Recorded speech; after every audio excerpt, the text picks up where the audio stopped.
Meus amigos, eu me chamo Rafael Tenório, eu sou empresário há 38 anos, sou administrador e consultor de empresa, com especialização em gestão de pessoas, em planejamento financeiro, econômico e estratégico. Estou no futebol em 3 temporadas e meia, eu assumi o CSA em junho de 2015, o clube não tinha nenhuma divisão, o clube ficara em 6º colocado no campeonato alagoano, campeonato estadual, não ganhava um título há 8 anos, foi rebaixado em 10 anos para a 2ª divisão do campeonato estadual, em 10 anos ele foi rebaixado 2 vezes, o clube estava literalmente falido, completamente falido, o CNPJ do clube estava inativo, 213 ações trabalhistas transitadas em julgadas, já todos com condenação. O clube não tinha uma conta bancária havia 32 anos. O clube não tinha uma conta bancária. Quando assumimos o CSA, ele não tinha uma bola para treinar, não tinha um campo para treinar, não tinha calendário.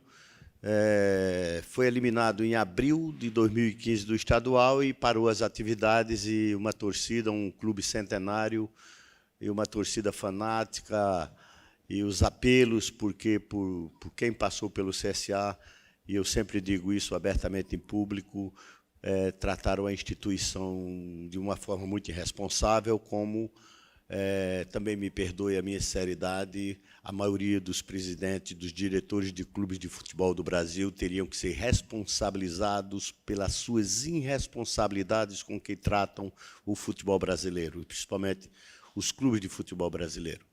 Eu, dentro do CSA, a partir do dia 1º de janeiro de 2016, quando ele falou da instabilidade, é verdade, em 42 meses que nós estamos participando de competição, nós tivemos 4 comissões técnicas, a primeira, 16 meses, que foi a Oliveira Canidé, que foi para o projeto da Série D, porque fomos para o estadual para ganharmos o direito de ir para a final, para o serviço, para poder ter o direito de disputar a Série D. Fomos com ele, 16 meses de trabalho. Depois, o outro projeto, já o acesso para a Série C, contratamos o Dei da Mata, que passou 6 meses, mas era para ser, na realidade, os 12 meses, porque o projeto era para ele 12 meses, e depois levamos o Marcelo Cabo, que trabalhou conosco 14 meses, 16 meses. Então, 16 com 6, 38 com 4 do Flávio Araújo, 42 meses. Todos os nossos projetos são preparados, planejados a médio e longo prazo. Eu não sou imediatista, mas dentro do futebol brasileiro prevalece muito esse imediatismo e então os resultados não vêm e isso custa muito caro para o clube, porque a maioria dos clubes do futebol brasileiro que estão quebrados, se você pegar o principal passivo deles é trabalhista, porque eles não têm paciência e não fazem projeto a longo prazo e não identificam aquele profissional que ele quer para aquele projeto, porque é muito difícil o futebol, como os nossos treinadores técnicos falaram sobre isso. E nós fizemos um planejamento para o CSA em 2016, e quando eu assumi o CSA, isso tem vídeo, isso tem áudio, eu dizia, pela confiança, pela minha experiência, que em 3 anos o CSA seria um case de sucesso para o Brasil. E eu dizia mais, eu tenho 3 grandes desafios na instituição. 3. O primeiro, conseguir calendário para o clube. Não tínhamos a menor condição de disputar o estadual com o CRB, que era o nosso principal adversário, que já vinha na Série B há mais de 15 anos. Mas o nosso objetivo era ser vice-campeão alagoano, e fomos vice-campeão alagoano. Fomos para a Série D, com o único objetivo do acesso. Fomos vice-campeão brasileiro porque abrimos mão do título quando liberamos 3 jogadores. Um, inclusive, veio para o Ceará, que foi o Douglas, quarto zagueiro. O Cleito, que nós liberamos para o Paysandu, e o Jean Kleber, que foi para o Marítimo de Portugal. Então, eu abri mão do título, já era na fase final, para que esses atletas tivessem melhores visibilidade e tivessem um ganho. 2017, nós fomos disputando de novo o campeonato alagoano. O objetivo era ser vice-campeão, fomos vice-campeão, fomos para a Série C e todos os prognósticos eram que o CSA lutaria desesperadamente para permanecer na Série C. Fomos de encontro a todas as projeções e fomos campeões brasileiros, disputamos a final com o Fortaleza. E eu até, na época, era o Luiz Eduardo, o Marcelo vivia lá, e eu me recordo daquela tarde quando eu disse: hoje nós vamos ser campeão aqui dentro do Castelão com 53 mil pessoas, e o que vocês fazem, Roberto, dentro do clube, eu faço isso com os meus jogadores. Eu faço a motivacional com eles, exatamente faltando meia hora para eles entrarem em campo. Eu vou no rosto de cada um, eu olho dentro dos olhos dele e mostro para ele que a única oportunidade que nós vamos ter nas nossas vidas é hoje. E lá nós conseguimos ganhar do Fortaleza, de 2-1. Naquele dia nós ganhamos o título de campeão brasileiro, porque o jogo de volta nós íamos só fazer aquele joguinho lá que eu aprendi que depois dos 40 minutos fura a bola, bota prego, faz tudo. E assim nós fizemos e ganhamos o título de campeão brasileiro. Fomos para 2018 e o objetivo era ser campeão alagoano, porque precisávamos desse título para que a nossa torcida pudesse saborear, já que havia 10 anos que não ganhava um título. Fomos campeões alagoanos em 2018 e fomos para a Série B. E eu tenho a revista Placar e, de novo, cai CSA, cai fulano, cai ciclano, cai todo, e eu rindo deles. Eu ria deles, eu ria. E um programa de televisão lá, o presidente do CRB e a torcida interagindo, Marcelo, e dizia: o CSA não vai permanecer na Série B. Não vai. Isso era todos os prognósticos. Aí, na hora que eu fui falar, eu falei: realmente, nós não vamos permanecer na Série B, porque a Série B é uma passagem para a gente. E depois, lá, durante a competição, eu dizia para o Marcelo liderando a competição, e a gente sempre no G4, sempre no calcanhar dele. Teve uma hora que eu disse: eu fico satisfeito de você ser campeão e eu ser o vice-campeão brasileiro. E, para nossa felicidade, ele foi campeão brasileiro, nós somos vice-campeão brasileiro também da Série B. E fomos, 2019, campeão alagoano, bicampeão alagoano. Mas o grande sucesso do CSA ele não está apenas só dentro de campo, ele está fora de campo.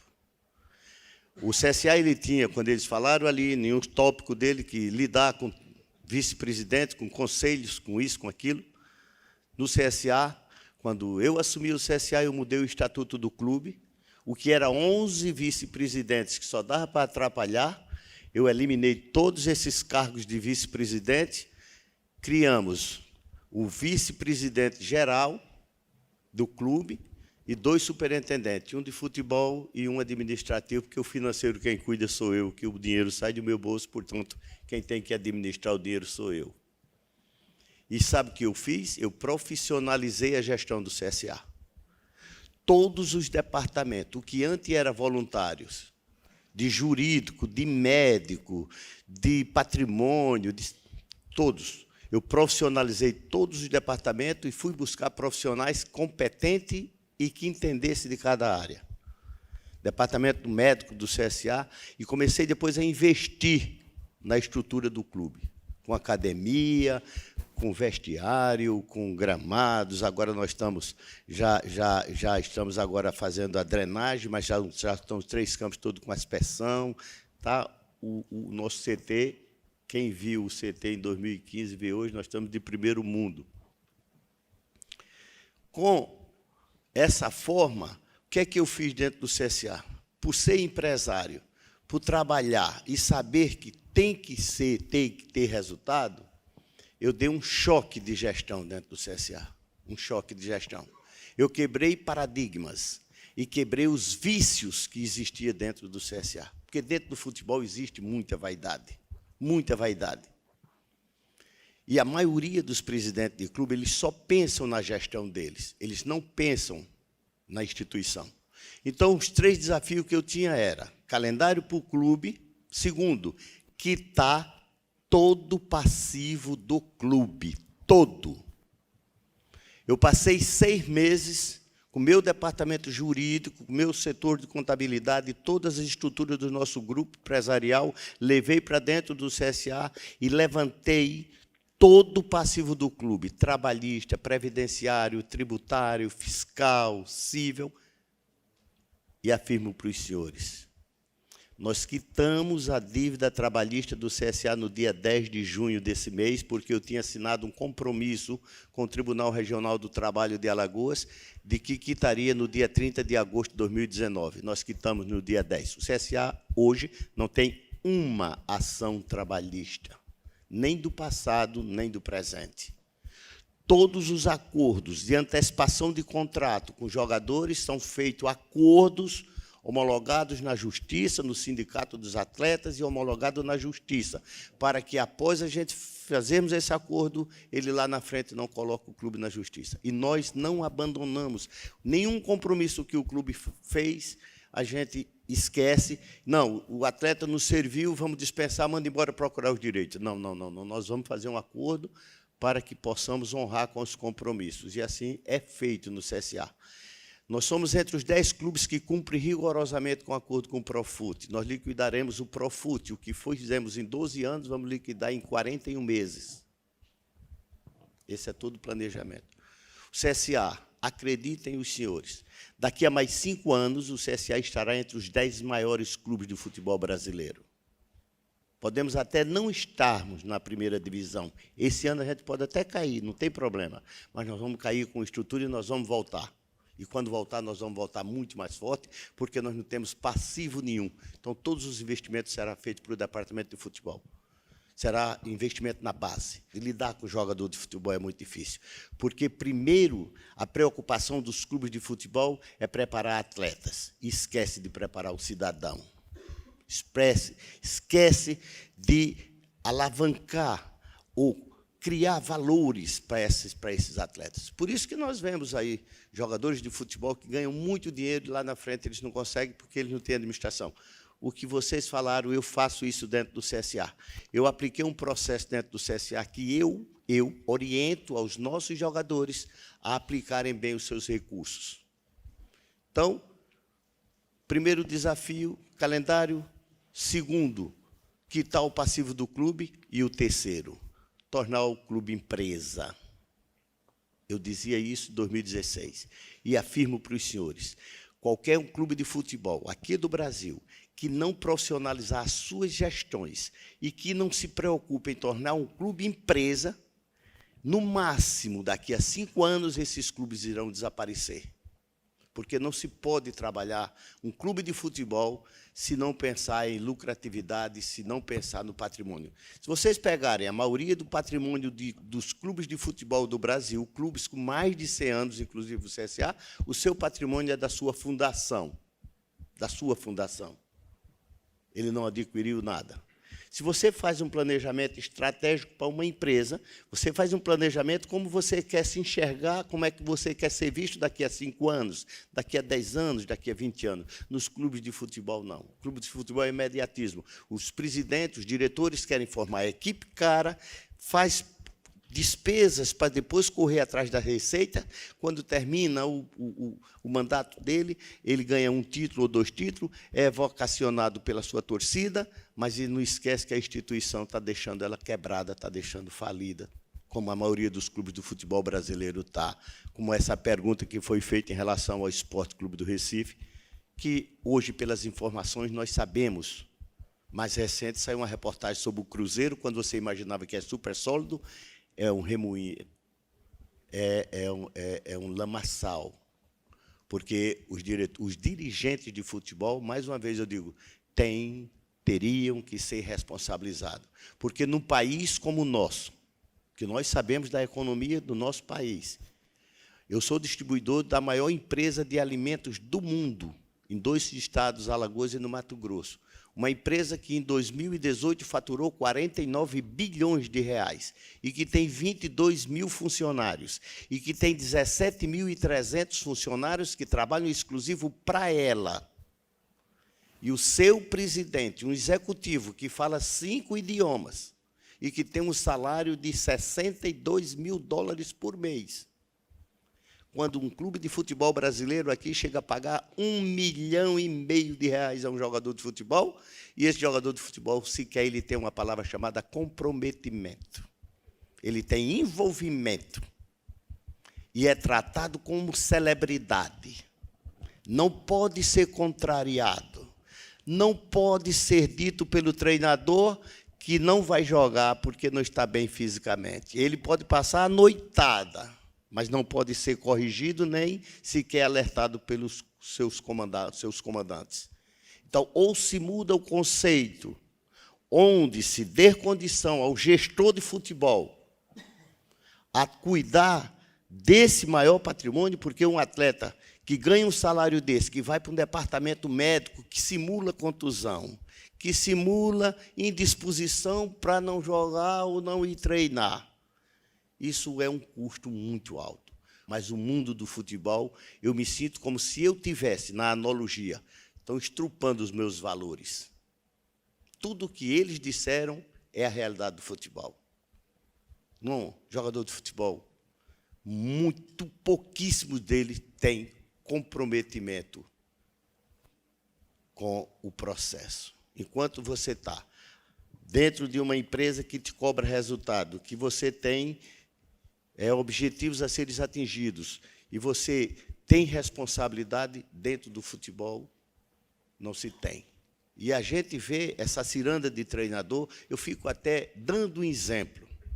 Porque hoje, a comunicação é muito fácil, todo mundo sabe quem é o Hugo, o Guto, todo mundo sabe quem é o Roberto Fernandes, todo mundo conhece todo mundo. E por que você contrata um profissional para, com 2, 3 meses, você demiti-lo? Você não conhece ele. Mais um exemplo agora, o Flamengo, por exemplo. O Flamengo, todo mundo conhece o Abel Braga, e contratou, e com menos de 5 meses, mandou o cara embora, e está pagando hoje 300 mil dólares de salário para um português, que sequer, eu acho que poucas vezes veio ao Brasil.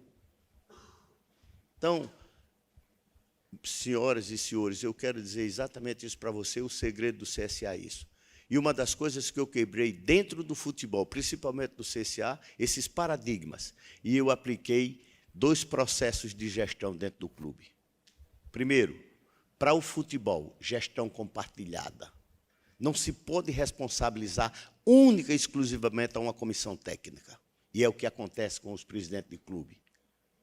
Não bota a cara para bater, porque ele não vive, ele não está presente no dia a dia, dentro com a comissão técnica, com o departamento de futebol, com o departamento médico, de fisiologia, de nutricionistas, para entender a dinâmica da situação. Aí perde 2, 3 jogos, ele é o primeiro a incentivar a torcida para que peça a cabeça do treinador para ir embora. Porque ele não vive dentro do futebol, ele não vive com a equipe. E na gestão compartilhada, quando vai contratar um jogador, que eu peço para o meu treinador indicar esse jogador, eu sento com o departamento médico para ver o histórico desse jogador, eu sento com o departamento de desempenho, de análise de desempenho, para ver e chamo. Você quer, o atleta quer, o departamento de futebol, e eu sou o presidente do clube, eu vejo se dentro do meu orçamento eu posso pagar esse atleta, trazemos o atleta, mas passa por essa comissão. Se errar, erramos todos. Se acertar, acertamos todos. Por isso que eu passo tanto tempo com a minha comissão técnica. Troquei agora porque era insuportável que o profissional já não conseguia sair na rua, porque ele estava sendo toda hora ameaçado de morte, de família, disso e daquilo. Então, vocês, treinadores, se sentem, às vezes, muito só, porque são abandonados pela própria direção do clube. Então, eu tenho isso como experiência. E na nossa gestão, quando nós aplicamos gestão compartilhada, é que todo mundo se envolve. Então, quando alguém vem falar de um treinador meu, torcida, imprensa, vocês não conhecem, eu não vivo dia a dia no clube, eu vivo, eu sei o que é. Não é falta de capacidade, e, às vezes, é esse jogador que você chega aqui e não deu o resultado que você queria. E o outro foi gestão empresarial. O clube tem CNPJ. Se tem CNPJ, ele tem passivo, ele tem ativo, ele tem receita, ele tem despesa. E o clube precisa ter. Recomenda-se, numa boa gestão de um clube de futebol, que você tenha entre 8% a 12% do seu faturamento bruto ao final do exercício de superávit. Poucos, ou pouquíssimos, ou quase nenhum clube do futebol brasileiro tem isso. Eu consegui 13% em 2018. Eu não coloco dinheiro no CSA desde o dia 1º de janeiro de 2018. E quitei todo o passivo do clube com o dinheiro do que nós arrecadamos do clube. E o outro processo foi custo e benefício. Vai contratar um profissional, vê o custo e vê o benefício que ele vai te dar de retorno. E o outro, pessoas, é fundamental, é o ganha-ganha. Nós não estamos mais vivendo em um mundo onde só um ganha, todos têm que ganhar. Agora, todos têm que ganhar de acordo com a sua participação. Eu costumo dizer para os meus atletas, você vai me dar aquilo que eu preciso, e eu vou devolver aquilo que você merece. Porque, muitas das vezes, mais é menos e menos é mais. O que ele falou? Basta só cada atleta pegar 1 quilo a mais. No final, você vai ter 12 quilos, ou 13 ou 15, dentro do elenco. Então, todo mundo tem que estar uniforme. Uma equipe só tem resultado se ela trabalhar uniforme. Se funcionar do departamento de futebol ao departamento de nutrição. Todo mundo tem que estar alinhado para que o resultado venha. Então, esse é o que fez do CSA ser um case de sucesso no Brasil. Em 3 temporadas, 4 acessos, 2 vice-campeonatos, um campeonato brasileiro, um vice-brasileiro, e bicampeão alagoano e 2 vice-campeão alagoano. Esse foi o segredo do clube. Nós fizemos diferente, nós saímos da mesmice, sabe, de querer fazer aquilo que não pode. É a mesma coisa que o cara que ganha 10 gasta 15, vai para o cheque especial, vai para o cartão de crédito. Não. A gente só faz aquilo dentro do que pode. Estabelecemos teto salarial, não ultrapasso. Cada departamento recebe seu orçamento financeiro para o ano. Ele não pode gastar em 6, nem 8 meses, nem 9. Ele tem que gastar nos 12. Por isso que o resultado está vindo. Então, eu agradeço muito a vocês por ter essa paciência de ouvir. E de mais, nós evoluímos mais para finalizar. Nós montamos a nossa marca própria. Hoje nós temos uma marca, o Azulão é nossa. Nós já temos 2 lojas. Pasmem vocês, em 2018, em uma única loja, nós tivemos 6 milhões de faturamento só com a venda de material esportivo nosso. E só, Vitor, para finalizar, nós já inauguramos a 2ª loja agora. Está com 60 dias, nós abrimos a 2ª loja nossa. Estamos com um projeto de abrirmos a 3ª loja lá no centro da cidade, para atender um público de menor poder aquisitivo. Fizemos a campanha com sócio-torcedor, hoje estamos com mais de 10 mil sócios-torcedores adimplentes, é o maior patrocinador do clube. Então, foi diante disso que nossa loja, sócio-torcedor, investimentos, já está tudo prontinho, que eu quero deixar no dia 1º de janeiro. Eu quero começar agora a ir tomar minhas lapadas de cachaça por aí afora, sem ser Nós precisamos ter seminários, fóruns, para discutir o futebol, porque muitos componentes que envolvem o futebol, que estão na órbita do futebol, precisam ter conhecimento para poder falar, para poder comentar, para poder agir. Então, eu iniciaria... primeiro, agradecendo esse convite e fazendo um registro aqui, que presente aqui nessa plateia, tem 2 pessoas que já foram funcionários do clube. Um é o Roberto Fernandes, né? Foi nosso treinador, num tempo muito difícil. Eu estava lá, mas não como dirigente, e sim como torcedor. E o Boiadeiro, que foi nosso jogador, nós tivemos um acesso com ele, uma alegria muito grande em 2009. O acesso veio antes da programação que nós tínhamos feito, né? Como dirigente nós tínhamos feito, e foi um atleta realmente que deu muita alegria para a gente. Então, é um prazer muito grande estar revendo esse pessoal. Eu iniciaria a minha palestra aqui contando uma história que é muito, muito parecida com a história do CSA, presidente Rafael. Em 2006... o clube estava em situação pré-falimentar, 3 meses de salário atrasado, funcionários, alguns 6 meses que não recebeu uma cesta básica. Então, uma situação muito difícil. E uma dúzia de pessoas, torcedores, abnegados, chegaram junto ao clube para assumir o clube. E eu era uma dessas pessoas. Então, fomos para dentro do clube. Eu vou me apresentar agora, porque eu deveria ter feito no começo, mas o momento também é oportuno. Meu nome é Raimundo Pinheiro Filho, eu sou funcionário aposentado do Banco do Brasil, 37 anos de Banco do Brasil. Fui convocado para uma missão dentro do clube pelo presidente, o então presidente da época, Evandro Leitão, que, através de emissoras de rádio, disse que precisava de apoio para poder tocar o clube, porque ele sozinho não estava conseguindo. E aí fez o convite, marcamos uma reunião e nós fomos para lá e formamos um grupo para gerir o clube. De 2006 a 2009, nós só apagamos incêndio. Fizemos uma gestão onde se pagava hoje e o amanhã a gente tinha que correr atrás, porque era muito difícil. Só que as pessoas que estavam dentro do clube, todas essas pessoas voluntárias, porque estatutariamente o dirigente não podia ser remunerado, bolamos um planejamento de 2 anos. Como foi esse planejamento? Nós não tínhamos recursos para nada.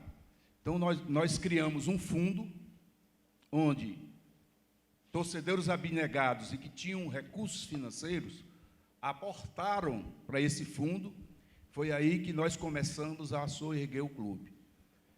2007, 2008, nós trabalhamos com esse fundo e conseguimos começar a pagar em dia, começar a resolver o passivo do clube. E, em 2009, nós ascendemos à primeira divisão. E, no planejamento que nós fizemos, a primeira divisão, no nosso horizonte, era só em 2010.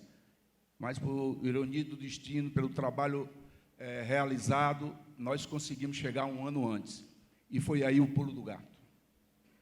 Foi aí que nós fizemos uma gestão austera, onde resolvemos atacar, presidente Rafael, todo o passivo do clube, principalmente o trabalhista, que era a que mais agoniava a nossa gestão.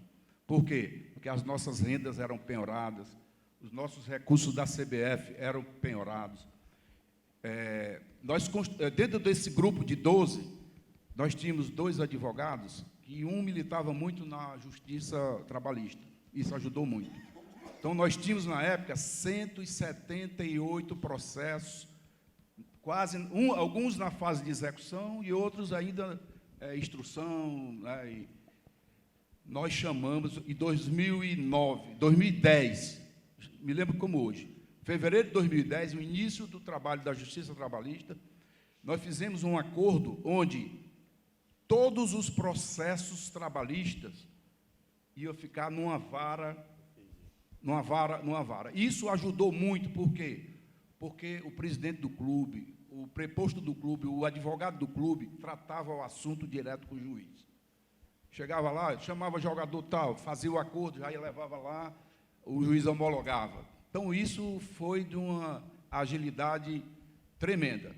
Com isso, 2009, 2010 e 2011, nós conseguimos praticamente fazer todos os acordos trabalhistas. E aí foi o grande salto que nós demos. Então, de lá para cá, nós trabalhamos sempre focado na responsabilidade de gastar somente o que tem. E eu estou perfeitamente corroborando com o pensamento aqui do presidente Rafael.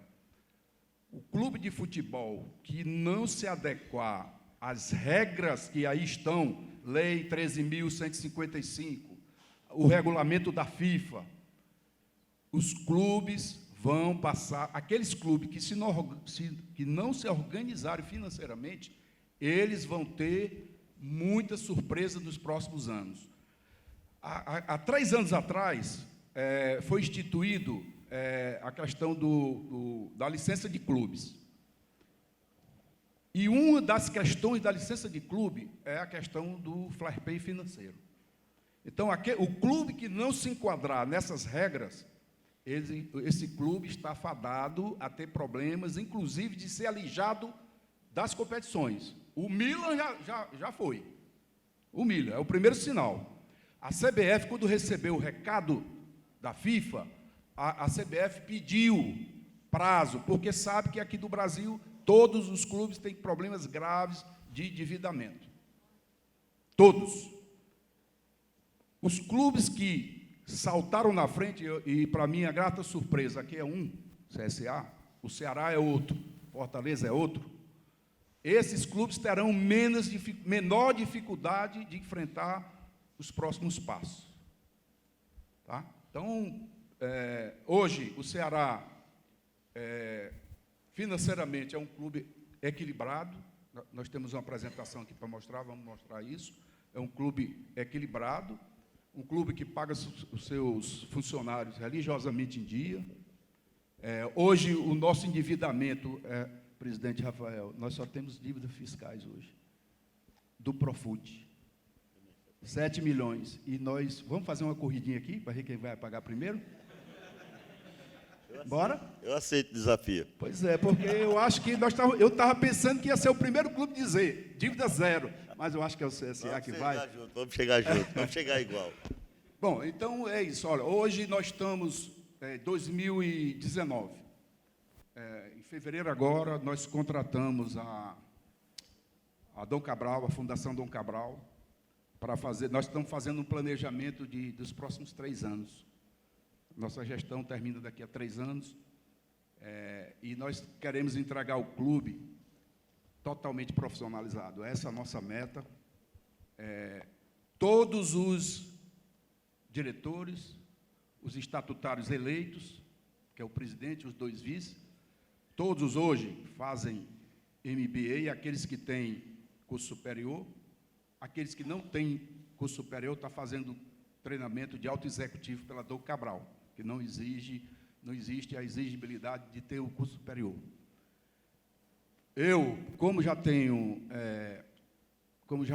MBA pela USP, eu optei por fazer o gestão de futebol da CBF. Estou fazendo esse ano gestão de futebol, e o trabalho que nós vamos apresentar na CBF é exatamente a reestruturação administrativa e financeira dos clubes de futebol.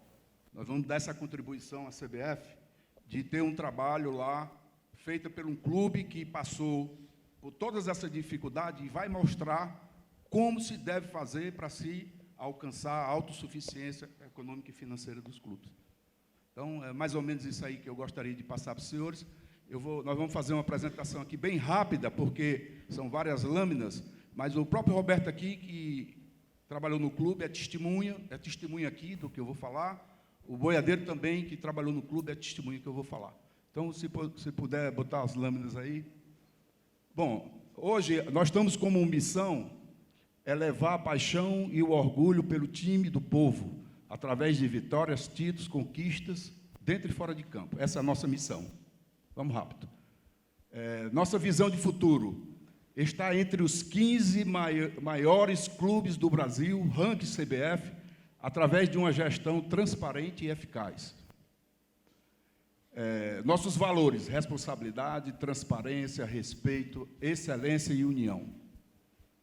Isso aqui foi o nosso maior prêmio. Em 2012, nós caímos em 2011. Nós subimos em 2009, participamos do Brasileirão Série A 2010, 2011. 2011 caímos, retornamos para a Série B. Mesmo assim, tivemos a coragem de comprar esse equipamento aí.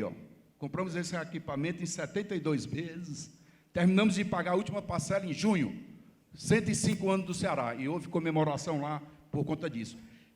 Esse equipamento aí já está totalmente pago, porque com a venda dos atletas Felipe Jonathan, o Arthur e mais 2 outros jogadores, só com esses atletas nós arrecadamos 19 milhões. Então já foi pago em dobro.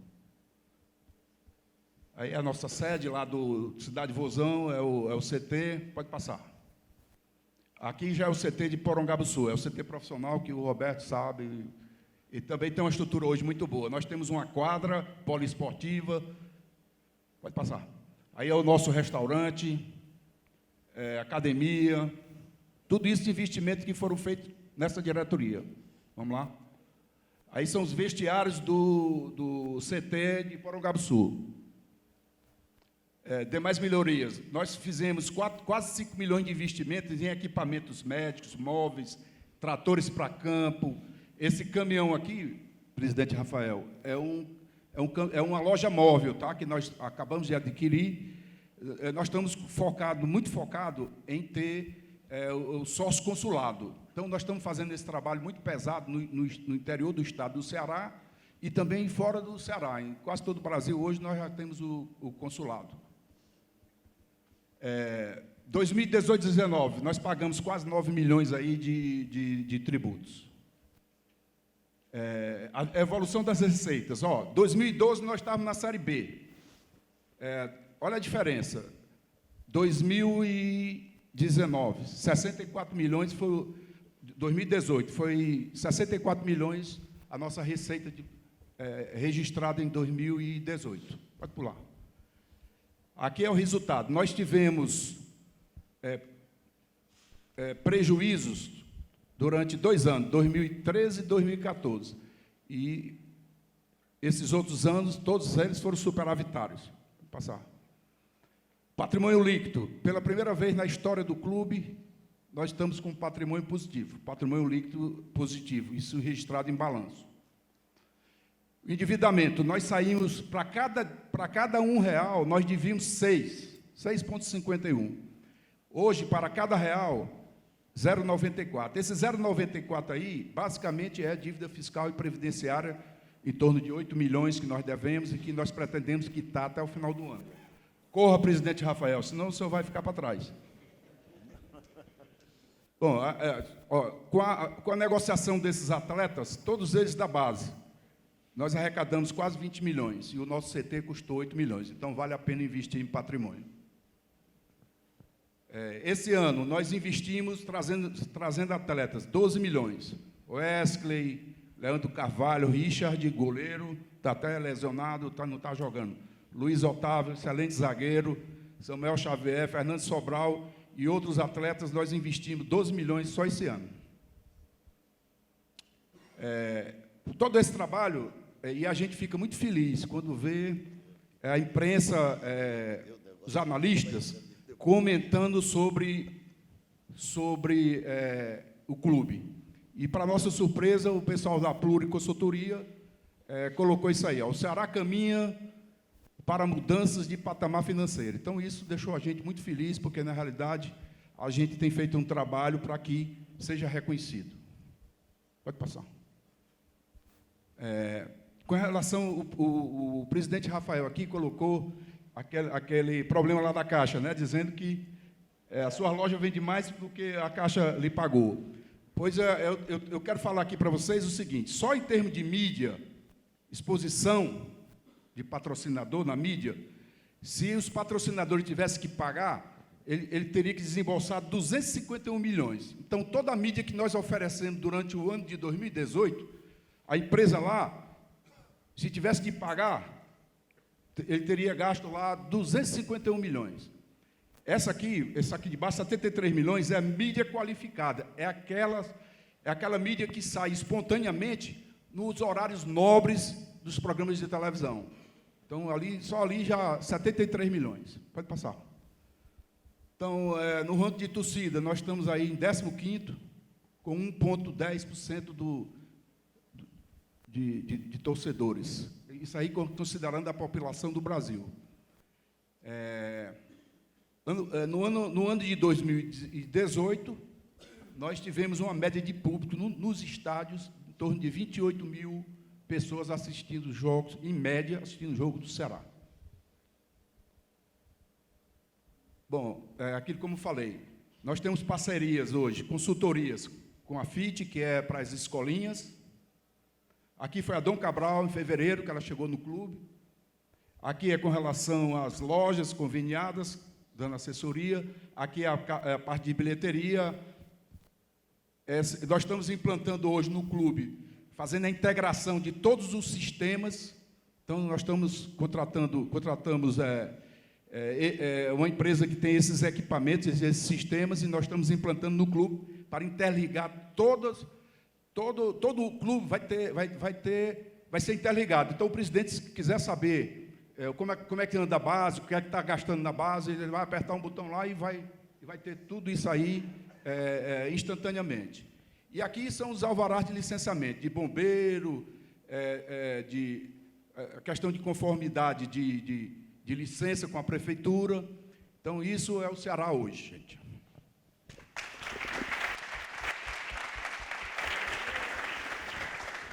Obrigado, presidente. Você falou ali agora, 15º, não é? A ideia do Ceará aqui. O CSA falou o quê? Vitor, quando eu vi ele apresentar a receita dos 64 milhões, eu falei, ele vai me dar 4 milhões para me ajudar agora. Eu digo, ele vai ter pena de mim, ele vai dizer, Rafael, vou mandar 4 para te ajudar aí. Mas ele vai, pelo menos, ajudar a pagar o Ricardo Bueno.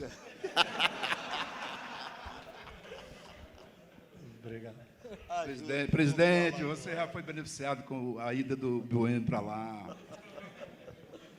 Vou passar a palavra agora para o presidente Marcelo, do Fortaleza. Mas eu vou deixar uma pergunta já para você falar no meio da sua apresentação, baseada na questão que os dois presidentes já tocaram, que é o marketing e o licenciamento de marcas, e falar desse projeto que você abraçou, trazendo uma personalidade para ser um treinador, né, que tinha uma história de sucesso quanto jogador, e aí explorar um pouco isso, e entender esse benefício que foi esse projeto. Bem, boa noite a todos. Primeiro, parabenizar a organização do evento. Eu acho que um momento como esse é grandioso para o futebol brasileiro, em especial para o futebol nordestino. E a fala dos treinadores foi muito bacana, com vontade ali de dar um pitacozinho também, de trocar uma ideia.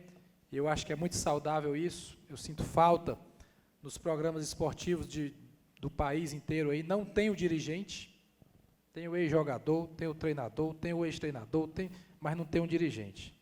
E o dirigente precisa participar porque ele é um ator fundamental dentro do processo do futebol. Está aqui o símbolo. Ainda tem torcedor do CSA que reclama desse cara aqui, não sei como, né? Com tudo que ele fez no CSA. E eu vou falar pouco, só um pouquinho mais do que o Rafael, viu? Não vou falar muito, não. E bacana, o debate muito interessante. Eu queria, de repente, em outro momento, a gente misturar, né, o treinador com o dirigente, o jogador, e ter esse debate mais qualificado e mais amplo. Tenho 36 anos, não de Banco do Brasil, mas de idade. E estou no Fortaleza desde 2015. Está um menino. Desde 2015. O professor Roberto Fernandes também trabalhou no Fortaleza. Na época que ele estava lá, eu estava na arquibancada. O Boiadeiro também jogou no Fortaleza e eu também estava na arquibancada quando ele jogou lá. Foi rápido, foi só um ano, mas esteve lá também conosco. E eu vivenciei como torcedor e como dirigente o inferno para o Fortaleza, que foram 8 anos de Série C. Se alguém torcer Flamengo, Vasco, São Paulo, e quiser entender o que é 8 anos de Série C, é imaginar um desses times 8 anos seguidos na Série B. É inimaginável. Você não consegue... o Vasco 8 anos na Série B, o Corinthians, o Flamengo, não tem como. O Fortaleza passou 8 anos na Série C, com muita dificuldade, com sonhos, com frustrações, e depois com uma conquista que foi um dos nossos passos, né? 2017. Eu fui diretor de futebol em 2015, fomos campeões cearenses, um título contra o Ceará, que tinha um timaço, campeão do Nordeste no ano, e o Cassiano fez o nosso gol, que até hoje é muito lembrado. Final do ano nós não subimos. 2016 fomos bicampeões estaduais, uma campanha muito boa na Copa do Brasil, final do ano não subimos. E aí eu saí do Fortaleza no final de 2016, com boa parte da torcida dizendo que a culpa era minha, que era o diretor de futebol que não sabia contratar e o time não subiu. E eu sabia que não era bem assim, me recolhi, fiquei na minha, deixei o tempo passar, fui viver minha vida, minha família, meu trabalho. E março de 2017, 4 meses depois, 5 meses depois, a própria torcida pediu para o Marcelo Paes voltar a ser diretor de futebol, porque não tinha dado certo o primeiro semestre, a gente não chegou na final do estadual, não passou da primeira fase da Copa do Nordeste, não passou da primeira fase da Copa do Brasil e entrou no caos financeiro de vários meses de salário atrasado e pressão e tudo. E o pessoal dizia, não volta não, cara, tu é louco de voltar. Vai voltar porque tu tá bem, tu tá feliz, tá vivendo tua vida. E eu tinha um negócio dentro de mim, eu digo, eu tenho alguma coisa ainda para dar pelo Fortaleza. E aceitei o desafio de voltar nessa situação caótica, transição, né, ficamos quase um mês sem jogar, porque foi eliminado de tudo. A diretoria que estava lá saiu, um acordo tranquilo, não teve briga, mas eles entenderam que deveriam sair do clube naquele momento, e veio um anjo em forma de gente chamado Luiz Eduardo Girão, que morava nos Estados Unidos, com 5 filhos, torcedor do Fortaleza, eu tinha se envolvido em futebol, meu amigo de longas datas, e assumiu o Fortaleza como presidente. E disse que queria que eu fosse o vice dele, o vice imediato e diretor de futebol. Eu lembro que teve uma semana, na mesma semana nós trocamos o presidente, né, porque foi a mudança, trocamos o treinador e trocamos a camisa 9, em uma semana. Era um chegando e o outro saindo. Tivemos que demitir 14 jogadores e formar um novo time para a Série C. Era trocando o pneu com o carro andando, literalmente. O time de 2017 era considerado o pior time dos últimos anos do Fortaleza. Foi feita uma pesquisa. O pior time é o 2017. E esse time apanhou da torcida, tudo que você puder imaginar, esses caras foram cobrados pela torcida em 2017, e a gente lá segurando a onda, foi quando nós começamos a duelar, em 2017, né? E com as bênçãos de Deus, com muito do trabalho do ex-presidente Luiz Eduardo Girão, de pacificar, de unir todo mundo, o homem só falava em paz e união, e eu tocando futebol como diretor e como vice-presidente, e conseguimos um acesso sonhado lá em Juiz de Fora, né, que até hoje a torcida tem essa satisfação. O meu filho, que na época tinha 8 anos, ele tinha vivido 2015 e 2016, e ele não queria mais ir para o jogo comigo, não queria porque ele não acreditava e achava que de novo a gente não ia conseguir. E lá em Juiz de Fora ele estava ao meu lado, a gente ganhou o primeiro jogo de 2-0, o Tupi fez 1-0, esse menino danou-se a chorar, que não tinha quem consolasse ele, e eu não sabia o que fazer ali, e eu digo, bora lá para baixo, a gente desceu um barranco lá, vamos para a beira do campo, e acabou o jogo, a gente entrou correndo, essa imagem marcou, tem um vídeo aí, e ali começou uma mudança bacana no Fortaleza. Tá ruim, é? Tá cortando? Oi, pronto. E aí eu era vice-presidente, Luiz Eduardo tinha um tempo para... Ele disse para mim, Marcelo, eu vou ficar um período, ele aportou 7 milhões de reais do bolso dele para salvar o Fortaleza, para pagar todas as dívidas que tinham, para formar um novo time, para indenizar os jogadores que foram demitidos, e ele disse, eu vou ter que sair porque eu tenho uma família que mora nos Estados Unidos, eu tenho que voltar. E esse era o meu acordo com ele. Se a gente subisse, ele saía, eu ficava. Se a gente não subisse, eu também não ia ter como ficar, porque já tinha 2 anos como diretor que não tinha conseguido. E conseguimos subir, perdemos para o CSA na final, né? Ele olhou nos olhos dos jogadores, os jogadores ganharam. E aí, de repente, Série B, pré-centenário, e o Luiz Eduardo sai do Fortaleza. Luiz Eduardo, milionário. E o Marcelo Paes, liso. Aí a torcida disse, isso não vai dar certo, vai assumir um liso no Fortaleza no ano do centenário.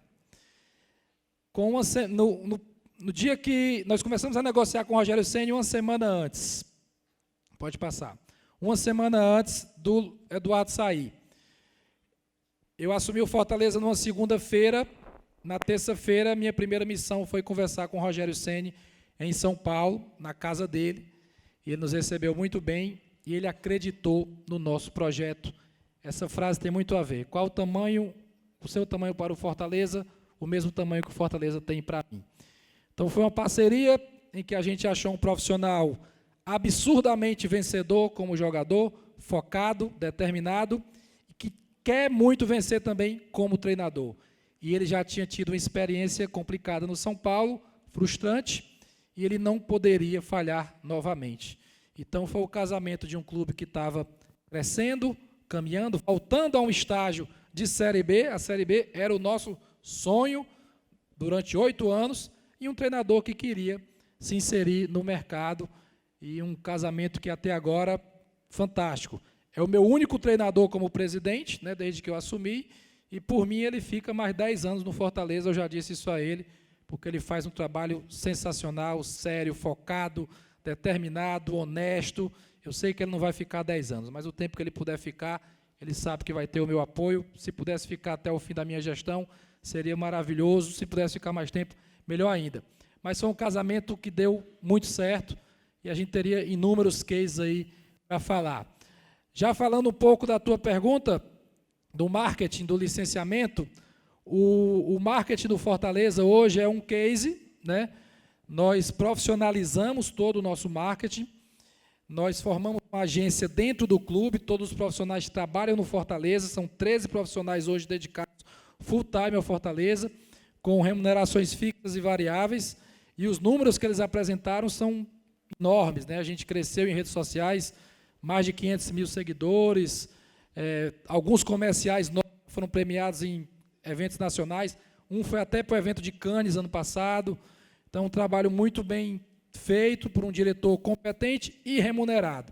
No Fortaleza, nós fizemos o caminho inverso. Como eu não tenho o dinheiro do Rafael, a gente foi fazendo gestão, né? E hoje todos os dirigentes são remunerados. A partir de 2019, todos os dirigentes passaram a ser remunerados, o estatuto permitia. Durante 100 anos isso nunca foi colocado, porque o modelo era inverso, as pessoas botavam dinheiro no clube, muitos botaram milhões no clube por paixão, mas esse modelo não sustenta, não funciona, ninguém consegue mais manter um clube de futebol de alto nível do seu bolso. Salvo exceções, como foi o Palmeiras, do Paulo Nobre, a Leila, que também tem uma fortuna, não sei se os irmãos Moreira Salles vão entrar no Botafogo, mas hoje não dá mais. Eu faço um paralelo, que na década de 80, que tinha esse modelo patriarcal do presidente pagar tudo e tirar do bolso, às vezes apertava ali para pagar uma folha, aí um dirigente vendia um carro e pagava a folha do time todo. Tem muita história assim. Hoje, se a gente vender um carro, não paga um jogador. Então, não dá, não tem como. Ou faz gestão, ou gera dinheiro da capacidade própria do clube, ou não vai dar certo. E aí, o que foi que a gente fez? O que foi que eu disse para todo mundo? Eu não tenho medo de nada no futebol, desde 2015 estou lá, não tenho medo do Ceará, com todo respeito ao meu amigo Pinheiro, de federação, de arbitragem, de Série A, de Série B, eu só tenho medo de faltar dinheiro, porque eu não tenho de onde tirar. Então, vamos fazer dinheiro novo no Fortaleza. Vamos ter criatividade para fazer dinheiro novo. E é se agarrar com a torcida. Quem tem 2 milhões de torcedores não pode jamais achar que está só. E aí fomos para o interior, com o Leão do Interior, fazendo sócio, onde o pessoal dizia que no interior ninguém faz sócio, não. Faz. Vamos lá no interior. E eu mesmo ia com a equipe do sócio, com o Juba, que é o nosso mascote, com todo mundo. Visitamos mais de 20 cidades no interior do estado. Quando chegava era uma festa. E aí o cara dizia assim, presidente, você vai ver, já já o Ceará vai estar aqui também, viu? Aí eu digo, não tem problema. O Ceará não vai pegar um torcedor meu. E vice-versa. Porque, na verdade, os clubes não são concorrentes. Somos rivais em campo. Mas nós não concorremos em praticamente nada. Ninguém vai comprar a camisa do outro, ninguém vai ser sócio do outro, ninguém vai deixar de ir para o jogo do Fortaleza, para ir para o jogo do Ceará porque está com raiva. E hoje, a gente pode ter até um momento depois para falar sobre isso, né, Pinheiro? Fortaleza e Ceará tem uma convivência altamente saudável. Fazemos a gestão da Arena Castelão em conjunto, buscamos patrocínios em conjunto, ligamos um para o outro, tivemos até reunião das duas diretorias juntas, pelo bem do futebol cearense, e os dois clubes vêm subindo, né, graças a Deus, mediante esse trabalho que eu acho que é muito saudável. E pode voltar só um pouquinho, anterior ainda. Pronto, o marketing fez ações super bacanas, essa de Acabou a Paz foi legal, não sei se vocês souberam. A gente foi campeão do Nordeste na quarta-feira, e aí no outro dia os muros do PC amanheceram pichados. Acabou a paz, não aguento mais, tal. E o pessoal, que é isso, pô, o time foi campeão. Era uma ação de marketing chamando a atenção para o suicídio. Porque às vezes parece que está tudo bem e não está. E aí um detalhezinho, ali torcedores vieram falar com a gente no Instagram, vieram dar depoimentos, a gente botou a psicóloga do clube à disposição para atender essas pessoas. Foi um trabalho super bacana feito pelo marketing, isso vai gerando engajamento. Lojas, quando nós entramos tinha uma loja, que era no PC, que faturava R$40 mil. Hoje nós temos 8 lojas, em abril faturamos R$1.500.000 nas 8 lojas. A Bombacha, eu disse para o Alexandre, está aqui o Alexandre da Bombacha, você nunca vai vender tanta camisa como agora no Fortaleza. Disse ou não disse, no começo da gestão? Vendeu quantas, 100 e tantas mil camisas em 2018. E a gente, quando entrou, ainda tinha uma dívidazinha com a Bombacha, hoje está tudo pago e paga adiantado. Ele sabe disso.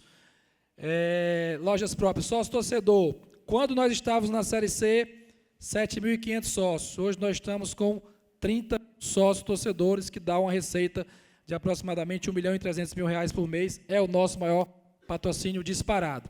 E aí veio a Série B, que foi um campeonato de ouro para a gente, no ano do nosso centenário. Se você pensar como torcedor do Fortaleza, em setembro de 2017, ele olhava para 2018 e dizia assim, meu Deus, eu vou passar o centenário na Série C.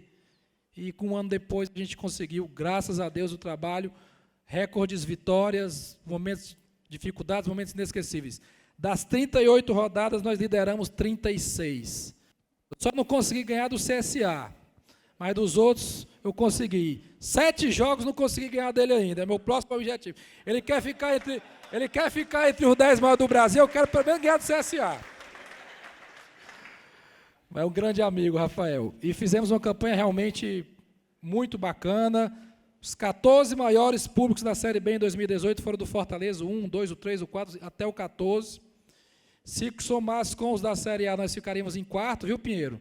Ali você botou só o da Série A de 2018, você é inteligente, mas se a gente botasse o Fortaleza, ele seria o quarto do país, né? Estaria justamente ali na frente do Ceará, né? Essa disputa saudável. Não, mas ali é só a Série A, a gente está na Série B. A gente está na Série B. E foi um ano realmente brilhante, centenário do clube, camisas lançadas. A gente lançou a camisa Centenarium, a Glória, a Tradição, a do Brasil, a do Outubro Rosa e a L'Eternité. 8 camisas de jogo, e fomos alternando, e o torcedor comprando, e o dinheiro entrando, e a bola entrando, e aí a coisa vai funcionando, porque quando a bola entra, tudo flui. Porque o torcedor não comemora o balanço financeiro, ele comemora o balanço da rede. Isso ele comemora, mas uma coisa puxa a outra. Se não tiver dinheiro, a bola não entra porque você não paga em dia e não premia em dia. E uma coisa que eu aprendi é o seguinte, a gente paga o salário para trazer o jogador, e o bicho é para ganhar. Se não tiver o bicho, fica difícil. E as premiações no ano passado foram poupudas, acho que foi mais de 4 milhões de premiação acumulada, saiu todo mundo feliz com o dinheiro no bolso e o torcedor satisfeito com os títulos e com as vitórias. Esse ano veio o Nordestão, né, um campeonato belíssimo que nós fizemos, isso aí foi a torcida que fez esse desenho aí, é real, não é montagem, é um mosaico 3D que a torcida fez no dia da final contra o Botafogo, já projetando ali a terceira taça, e um campeonato em que nós enfrentamos o CSA, o Ceará, o Bahia, o Vitória, o Santa Cruz, grandes times, e a gente conseguiu um título sonhado, né, e em pouco tempo aí foram 3 taças, e a gente sabe que isso também não vale nada se chegar no final do ano e cair. Porque o torcedor ele quer saber sempre o próximo jogo, a gente é avaliar de domingo a domingo, de domingo a quarta, e o nosso maior objetivo no ano é permanecer na Série A para 2020, porque é isso que vai dar sustentabilidade financeira para a gente continuar nesse trabalho de crescimento. E também, pela Pluri, a gente teve esse levantamento, crescimento de receitas de 111%, e entre os 35 principais clubes do Brasil analisados, o Fortaleza foi o que mais cresceu de 2017 para 2018. A gente estava na Série C, passou a estar na Série B, vieram novas receitas de televisão, e esse boom aí do ano do centenário de muitas coisas boas. Desafios são permanentes, sabemos que isso aqui muda muito rápido. Em 2017, nesse mesmo ano de 2017 da Série C, nós fomos jogar contra o Remo, e a gente foi conhecer o Paysandu. Rapaz, o que é que o Paysandu tem de diferente? Foi o Pera que fez a marca própria, né? Organizado, hotel e tal, e a gente foi conhecer o Paysandu. O Paysandu era o nosso modelo em 2017. E hoje, em 2019, o Fortaleza está na Série A e o Paysandu está na Série C. Continua sendo um clube muito organizado, mas o futebol é dinâmico, é rápido, se bobear, desanda, e a gente tem que estar 100% atento, focado, ligado, para que isso não desande. Então, só voltando para o licenciamento, a apresentação terminou, né? A sua pergunta do licenciamento de marca é algo que a gente está investindo muito. Os torcedores, eles não amam o Marcelo Paes, nem o Boeck, nem o Gustavo, eles amam aquele símbolo ali. Eles são apaixonados por aquele símbolo. Então, tudo que tiver aquele símbolo, eles vão comprar. E a gente não aceita que ninguém use aquele símbolo para ganhar dinheiro sem que entre alguma coisa para o clube. E aí onde entra o licenciamento de marcas. Hoje tem 52 empresas licenciadas, produzindo diversos produtos do Fortaleza, vinho, chinela, relógio, camisa, calção, bermuda, prancha de surf vai ter, picolé dos dois times, né? Diversos produtos, a cantina, que é o restaurante, e isso gera um faturamento também interessante, gera mix de produtos, gera satisfação do torcedor. Se for numa loja do Fortaleza, você vai sair comprando alguma coisa, que seja uma caneta, que seja uma camisa oficial. E essa questão do licenciamento, aí vai mais uma vez a união dos dois clubes. Às vezes a gente chega para um produto qualquer, para uma empresa qualquer, rapaz, vamos licenciar a nossa marca, só faça se for dois, não tem problema. A gente pega o telefone, liga, vamos fazer o desodorante em conjunto dos dois clubes, Fortaleza e Ceará. Já tem, falta só ir para o mercado, né? Então é isso. Vamos dar sequência aqui, não quis me estender muito. Agradeço a todos pela exposição e por tudo que vocês estão fazendo para o bem do futebol nordestino e para o bem do futebol brasileiro.